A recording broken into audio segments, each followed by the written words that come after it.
In 2009, I travelled undercover to take photos in North Korea.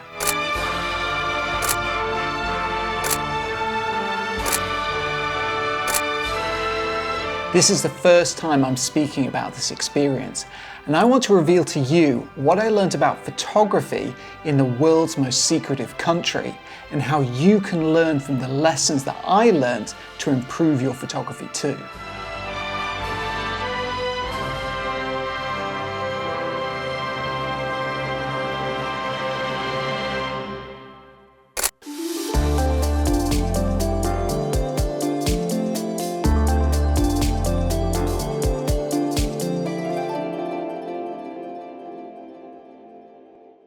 Hi, my name is Gallagher. I'm a professional photojournalist and filmmaker. If you're new to my channel, welcome. And if you're a returning viewer, thanks for being here again. For the past 2 decades, I've been producing work for clients including National Geographic, The Guardian and the Pulitzer Center. Here on my channel, I want to share with you some of the things that I've learned throughout my career in order to help you improve your own photography. In today's video, I want to share with you some of my experiences from photographing in North Korea. Yes, believe it or not, I once had a chance to photograph in North Korea. And besides it being an incredible experience just visiting, it also taught me some surprising things about photography, and it taught me a lot about shooting in difficult conditions, especially as I was photographing undercover. So in this video, I want to share with you some of the things that I learned, and hopefully these ideas and concepts can help you too. So a little background first. Those who follow my work will know that I'm based in Asia, so I'm pretty close to North Korea. And in 2009, I was doing a lot of assignments for the Canadian national newspaper, the Globe and Mail. One day I got a call from their correspondent asking if I was interested in an assignment in North Korea. And the job was to accompany the correspondent and make pictures to support his articles that he was writing. Now, to be honest, I didn't really know too much about North Korea at that time. However, it had just been in the news because 2 journalists had just been imprisoned for sneaking into the country, and they had to be kind of diplomatically rescued by Bill Clinton. But for some reason, that didn't seem to faze me because I knew that this opportunity was once in a lifetime, and I knew that the photos that I could get there would be really unique. So without revealing too many details, we were able to pose as tourists and managed to get travel permits to enter North Korea. And I accompanied the Globe and Mail correspondent for around 4 days, traveling by private bus to the major tourist sites, the capital, Pyongyang, and the demilitarized zone with South Korea. At that time, we were pretending to be tourists, and I had the assignment of making newspaper-worthy pictures. But as you can imagine, this was a real challenge because we didn't want to blow our little cover story that we had that we were tourists, and I needed to get the pictures. It's kind of cloaked in secrecy, and it taught me a lot about photographing and making pictures in difficult situations and adapting my photography. So let's dive right into the top 5 things I learned while photographing in North Korea and how these ideas can help you too. So as I prepared to get ready to go to North Korea, I knew that I was going to have to keep my equipment simple. So our cover was that we were tourists, so I needed to use a camera that wouldn't really look out of place belonging to a tourist. So all I packed was one camera body, a Canon 50D, and one little lens, which was a little wide 16 to 35 millimeter lens. I didn't have any other camera bodies, no backups. I didn't have any other lenses. That was it. So as we entered North Korea on a little tourist bus with a bunch of Chinese tourists, I broke up my camera into multiple different parts and put them in different parts of my luggage.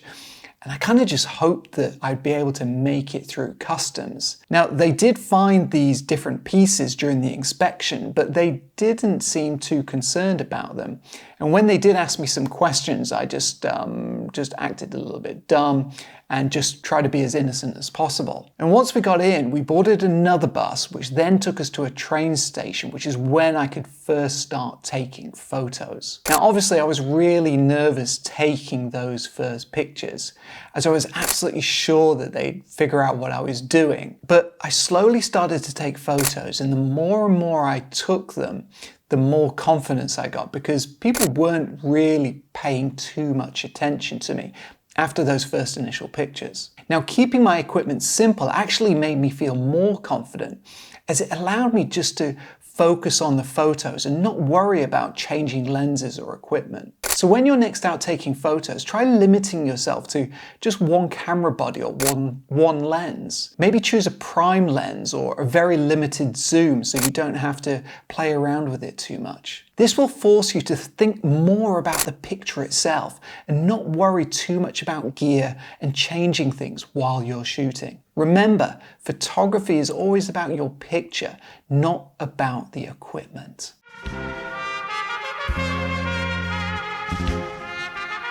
Now, as well as keeping my equipment simple, I also didn't want to attract too much attention to myself. I wanted to go unnoticed and try not to look like a photographer. So this meant looking at my clothing and my bags, for example, and not having anything that really screamed out that I was a photographer, especially a professional photographer. I actually normally take this approach anyway when I'm out taking photos.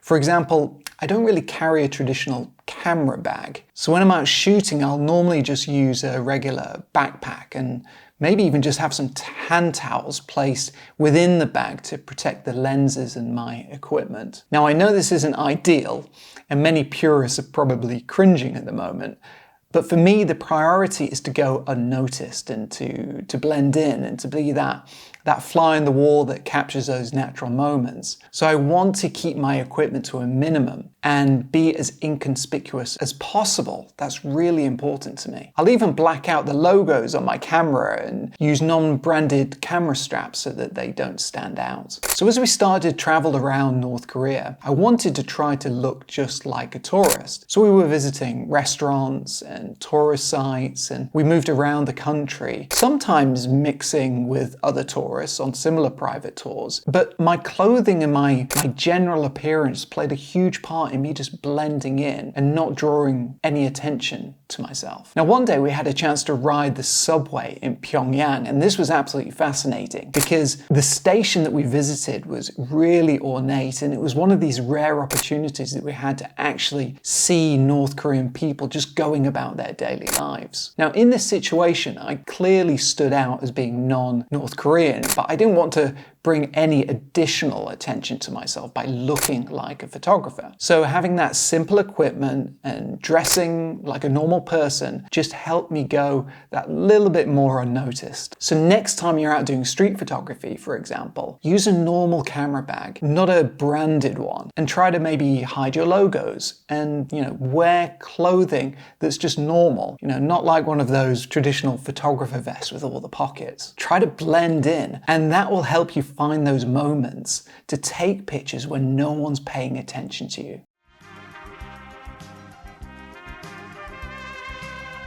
As I mentioned before, I only had one camera and one lens, but being so limited with that equipment was actually really quite liberating, and I was just playing with that 16 to 35mm lens, which was quite a wide view, and it made me view North Korea from just one perspective, which was quite wide actually. But the wide view forced me to be quite distant. It was almost like a reflection of my experience itself in the country, because I wasn't interacting really with North Korean people. So the lens actually ended up showing that experience as I was slightly distant and had a wider perspective, just almost like looking into the country. We were often traveling by a private bus, so a lot of the photos were taken from the bus window as we were traveling around. And this meant I was trying to capture those fleeting scenes. But that wide view allowed me to capture the North Korean people within the context of their environment. Now, that was normally the imposing architecture, either in Pyongyang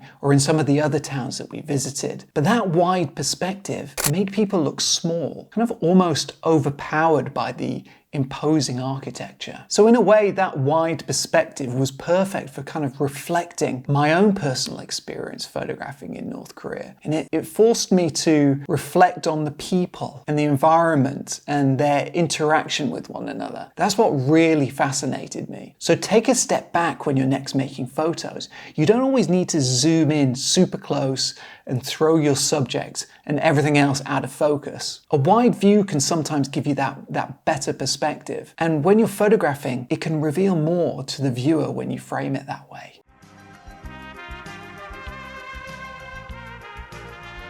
As we traveled around North Korea, one thing that really struck me was the unique colour that was present throughout the country, especially in the architecture. I'm not sure who supplies the paint in North Korea, but the buildings all seem to come in this variety of pastel colours. They're never very bright or bold, just very subtle shades of colours. I actually found this to be quite fascinating when I was taking pictures, especially near buildings, and I would be sure to try to incorporate as much of that colour into my photos as possible. I mean, I'm fascinated by colour anyway, so having this new palette to play with was really interesting, because colours can often elicit emotions in people, and I wondered, why were these colours chosen? Was there some underlying psychological reason they were being used? Did it influence people in a certain way or make them behave in different ways? To be honest, I'm not sure. But to me personally, those subtle colours, they kind of reflected the subdued nature of life in North Korea. And travelling there just felt like I'd stepped back in time into the Cold War. And those colours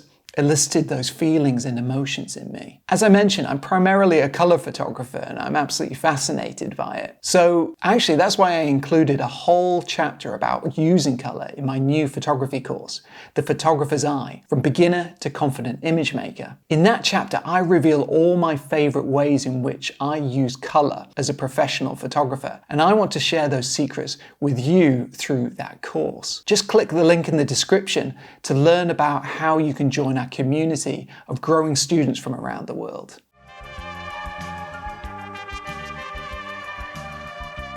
Apart from shop assistants and museum workers, for example, we were pretty much separated from everyday North Korean people. And to be honest, I kind of expected this at the beginning of the trip. However, I knew that there would still be some human moments, and I just needed to be ready with my camera to capture them. So as we traveled around the tourist sites, there were actually other groups of North Koreans who were also traveling to those sites too. And occasionally we would pass by these groups, and kind of for the briefest of moments our groups would interact with one another, but it was incredibly quick. And it was in those moments that I was able to start to make photos that actually moved beyond those wide cityscapes and city scenes to try to reveal moments that were more human and more personal. And no matter where you are in the world, finding human moments is what good photography is all about, especially for travel photography and documentary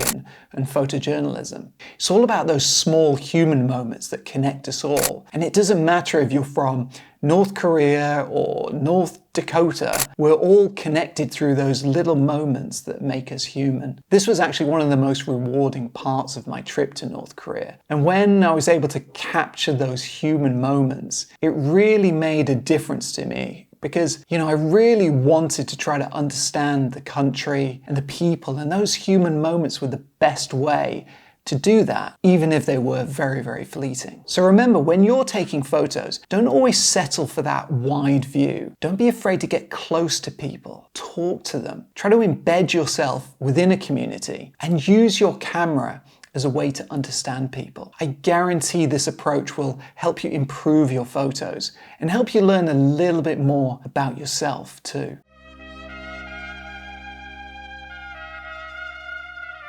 So after about 4 days of traveling across North Korea, it was already becoming pretty tiring keeping up our cover story. We couldn't even have a normal conversation in our hotel rooms, as we pretty much assumed that they were bugged and people were listening. So when it came time to leave North Korea, I was actually really quite relieved because of that pressure. But there was one last challenge, and that was getting my photos out. So I hadn't taken a computer with me on this trip because I didn't want such a large piece of equipment with me, as I was pretty sure it would get confiscated on the way in. So all I had was a couple of small memory cards with me. So again, going through customs was really nerve-wracking because I thought they'd stop me, I thought they'd check the cards, confiscate them, and I'd lose all my photos. But to my utter surprise, going through the customs, they just let me through and actually didn't even check anything. So we kind of boarded this old North Korean plane and flew straight back to Beijing. And I don't think I've ever been so relieved to step back on Chinese soil as I did that day. I remember being in the baggage hall and we just kind of grabbed our bags, smiled to one another, shook hands, and just kind of laughed to each other that we'd actually made it. And I mean, looking back on that experience all these years later, that trip taught me a lot. It taught me to work with one camera and one lens. And it taught me to work really quickly and purposely when I'm making images, to seize those moments that you knew you'd certainly never see again. You know, those unique human moments. It also taught me to appreciate the wider views and to pay more attention to color and the feelings it elicits in a scene. So take these pieces of advice and try to apply them to your own photography. I know that they're going to help you improve your photos and perhaps change your approach to photography. If you've made it this far in the video, then I know you're serious about photography. If you really want to improve your photos and go beyond snapshots, then join me in my new photography course, The Photographer's Eye, from beginner to confident image maker. There are almost 7 hours of classes there waiting for you. Through the course, I'll reveal to you some of the most important fundamental skills that every photographer needs to know. And I'll introduce to you some of the professional techniques and mindsets that you can't learn anywhere else. Click the link in the description to learn more about the course and join my community. Thanks for watching. Make sure to leave a comment, or if you have a question about North Korea, just let me know in the comments section below, and I'll see you in the next video.